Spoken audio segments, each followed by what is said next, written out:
C'est primordial la plonge dans un restaurant. Donc il me faut quelqu'un de très fort, une espèce de couteau suisse. J'ai nommé Philippe Etchebest. Bonjour, je suis Michel Saran et aujourd'hui je vais vous parler du restaurant de mes rêves.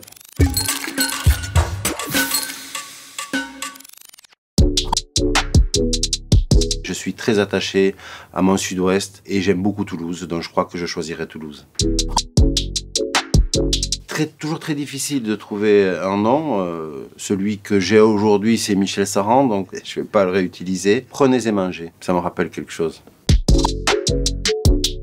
Si je suis à Toulouse, je ferai un restaurant urbain où j'essaierai de faire tomber les codes. Un restaurant un peu fou, mais un restaurant où je pourrais accueillir tout le monde, quoi. Qu'il n'y ait pas une image qui soit trop dure, qui soit trop stéréotypée avec ces restaurants où on a peur d'aller, finalement. La signature, c'est pas vous qui le décidez, c'est finalement les clients, l'adhésion des clients et qui vous le redemandent. J'en ai un aujourd'hui qui est la soupe de foie gras à l'huître de Belon et je crois que celui-là, il pourrait m'accompagner partout parce que c'est voilà mes débuts en cuisine. Ce plat, je crois qu'il m'accompagnera partout. Alors l'addition dans un restaurant, par définition, c'est toujours trop cher pour certains et très raisonnable pour d'autres. Donc on sera dans ce créneau-là. Je prendrai forcément des réservations parce que ça sera quand même un petit lieu. Et comme tout le monde aura envie de venir chez moi, c'est plus pratique, c'est plus facile. C'est comme ça que je fonctionnais précédemment. Je vais garder ça. D'abord, c'est quoi un vin? Un vin, là aussi, c'est un produit d'exception fait par des vignerons d'exception qui ont besoin de nous pour faire connaître leurs produits et leur travail. Moi, perso, j'adore les Côtes-du-Rhône, j'adore les Syrahs, donc il y en aura parce que je mangerai de temps en temps dans mon restaurant aussi. Pour moi, il y a un chef qui a révolutionné ces dernières années en cuisine et comme je sais qu'il n'a pas de resto en ce moment, je le prendrai bien avec moi et j'aime cette folie catalane, la folie catalane de Ferran Adrià. Je ne sais pas s'il accepterait de venir avec moi, mais j'en serais ravi et je suis sûr qu'on rigolerait bien. Il y a une cuisinière qui m'a accompagné là, pendant 7 ans, que j'aime beaucoup, on a un très bon feeling. Et je sais qu'elle est sérieuse, qu'elle est de ma région, donc elle a cette culture-là. Hélène Darroze. Je pense que ça a besoin d'être dépoussiéré. Et il y en a un qui fait ça très bien, c'est Paul Perret. Il a fait des recherches avec des extractions, etc. Enfin, pourquoi faire simple quand on peut faire compliqué? Mais l'important, c'est le résultat. Et je sais que c'est un super cuisinier. Donc je prendrai Paul. Un chef pâtissier qui a été un peu à l'origine de ce mouvement, de ce renouveau de la pâtisserie, c'est Philippe Conticini. Parce qu'en plus d'être un super pâtissier, c'est un homme adorable.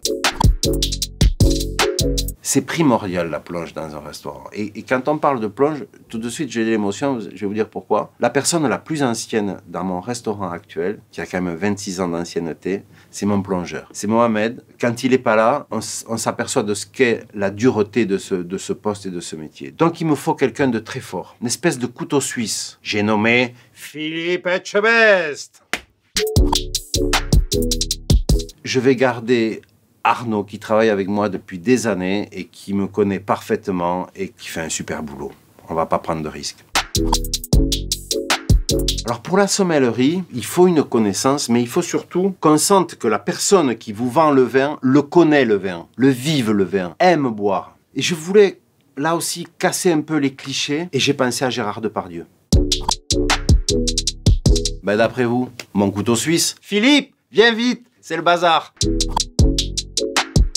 Bon, c'est difficile parce qu'il y en a plusieurs que j'aimerais appeler. Il y a un homme, un cuisinier que j'aime beaucoup. Je crois que c'est réciproque. On n'a jamais travaillé ensemble. On s'est toujours rencontrés de façon un peu rapide. Il est sur Paris et c'est Pierre Gagnère. J'aime son univers, j'aime sa culture. Ça serait un grand plaisir que de faire un 4 mains avec lui. La table de rêve pour moi, alors j'ai eu la chance de cuisiner pour un, même si je n'ai pas pu le rencontrer. C'est Nelson Mandela, une figure. Ce qu'il a fait, son combat. Le Dalai Lama, j'aimerais bien avoir à ma table aussi. Simple, hein, nous sommes le relais de tout un tas de métiers, d'une culture et de beaucoup d'autres choses. Et je crois que derrière, il y a un peu de philosophie et j'aimerais en parler avec le Dalai Lama. Je pense que j'inviterai aussi ma mère. C'est elle qui a été quand même un peu à l'origine de mon parcours. Et puis deux mecs que j'aime bien, qui vont nous faire rire. C'est Big Flo et Oli. Deux mecs super que j'ai rencontrés. Et là aussi, j'aime bien quand on ne se prend pas au sérieux, mais qu'on est capable de toucher des milliers de personnes. Communique.